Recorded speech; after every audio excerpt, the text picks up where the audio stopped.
think a bit about the time series versus cross-sectional approach. Just as a reminder, the time series regression, you just run the regression over time for each asset, and then you imply from that, without running anything else, the cross-sectional relationship of expected returns on betas where the factor risk premium is the mean of the factor.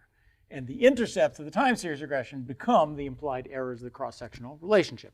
The cross-sectional method, you run the same time series regression as you did before, but now you run a second cross-sectional relationship and estimate the factor risk premium using all the assets, either OLS or GLS. Well, which should you do? How do they relate to each other? Now, one point about this difference. The time series regression is an important model. It's a model of variance. It tells you how much of the variance of the asset is taken account for by the variance of the factor and the residual. That's an important thing to think about. The model we're most interested in, though, the asset pricing model, is a model of the mean, implied here and explicit there. Those are two separate questions, both interesting, but the model of the mean is the central question for asset pricing. Now, when you run a regression, one of the common confusions, when you run the time series regression, all of your econometrics training is you look at the t-statistics, you look at the r-squareds, and you say, oh, that's a measure of is this a good regression. You look at the t's of the beta, the t's of the factor risk premium of the r-squareds. Well, those are interesting. Those are interesting measures of how good that is as a model of variance, but they are not the test of the asset pricing model. The test of the asset pricing model is, are the alphas zero? Period. End of story. The sum of squared alphas is the joint test of are the alphas jointly equal to zero.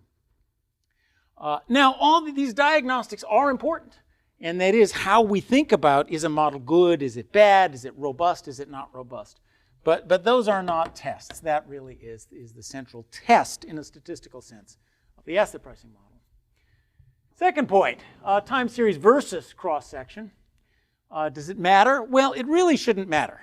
If you have a halfway decent model, one or the other should give about the same estimate because we're really just fitting this cloud of points. And if the cloud of points falls along the line, how you estimate that line shouldn't make a big difference. If it makes a big difference, that's a sign of something's awfully wrong with your model, not that one method is better than the other method. Here's a classic example. This is actually shown up in some published work. Suppose your data look like that. Your data points are all clustered on a negative line. Well, the time series regression forces the relationship through the risk-free rate and the factor, and you get huge alphas, and it looks terrible. The cross-sectional relationship will look great in that you get small alphas, but this kind of puzzling negative market price of risk and an intercept that's huge, a huge implied alpha on the risk-free rate. What's really going on there is this model's terrible. It's not that one technique is right or the other technique is right. The cross-sectional relationship, when would you use it for sure? Well, it's for sure when the factor's not an excess return. Then you have to use the cross-sectional version. You also might want to use it if you don't really trust the factor, if the factor isn't measured, if you're not in the CAPM, if you don't think the market portfolio is a good stand-in for the total wealth portfolio, then you might want to let the model misprice the factor a little bit in order to price the other things better.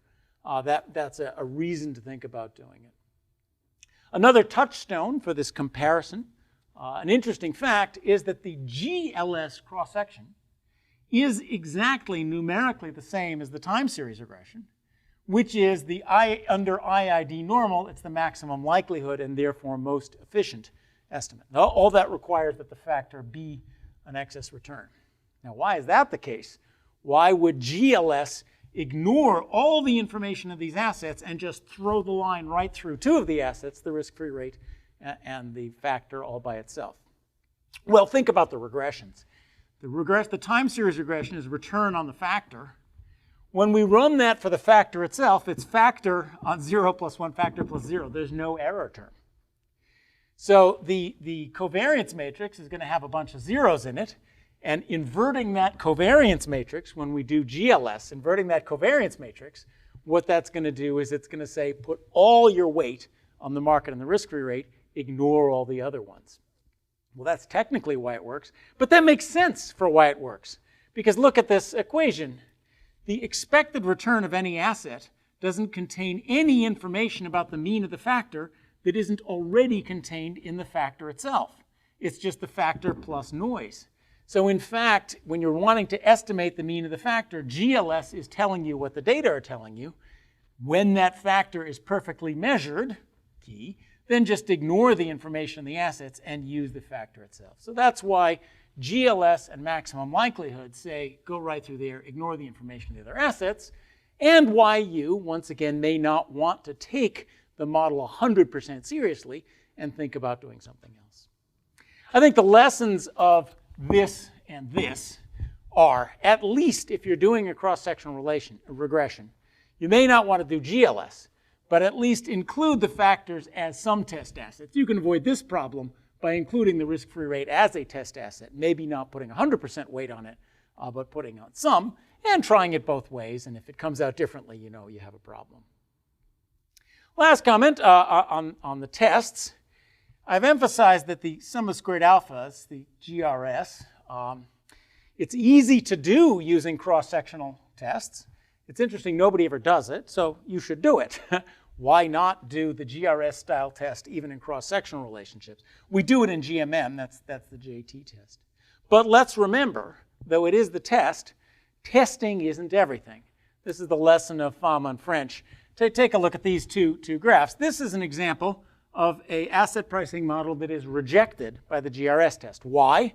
Well, I've drawn the expected returns and the standard error bars, and you can see that a lot of these are more than 2 standard error bars from the line, and therefore it's rejected. We know those alphas are not 0 statistically, but look, the expected returns line up with the betas. That's not an awful model. Here's an example of an asset pricing model that is not rejected by the test. Why? Well, the standard error bars are pretty big. The alphas are pretty big too, but we can't reject the hypothesis that the alphas are all 0 with the information at hand, even though there's not much spread in the betas and it's just junk. Well, that's an abject lesson in why tests aren't everything. That one's not rejected, that one is, but I want my name on that paper, not on the other one. That's why we do lots of diagnostics as well as formal tests. Nonetheless, it's good to do the formal test and at least know how it comes out. Last comment, when you've seen all this theory, why are we still using normal IID tests when we know the data aren't normal and we know the data aren't IID and we have GMM, a tool, and we have simulation, an even better tool, to give ourselves finite sample distributions that are much more realistic? Well, as Tevier might say, tradition. These things were first developed in the IID normal context, and people like to use the tools that are familiar from previous things. That's sort of part of the rhetoric of finance. In the end, they're not terrible. IID normal isn't that bad an assumption. It's one looking at, but I don't think there's much reason for not doing more modern distributions. Now we know what they are.